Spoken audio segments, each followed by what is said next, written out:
السلام علیکم میرے بہت محترم سامعین.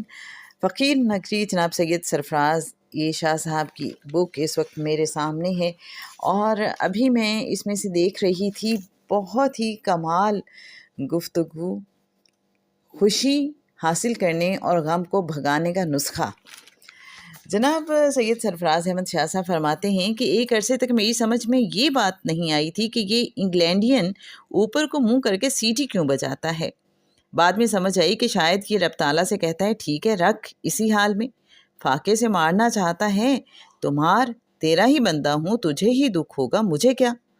میں نے انگلینڈین سے سیکھا کہ سب سے اچھا کام یہ ہے کہ جس قدر مشکل میں پھنس گیا اسی قدر سیٹی زیادہ بجانا شروع کر دی. ہر نماز کے بعد رب تعالیٰ سے کہیے میں مزے میں ہوں، مجھے کیا غم ہے. یہ ایک خوبصورت حقیقت ہے کہ پھر رب تعالیٰ واقعی کوئی غم نہیں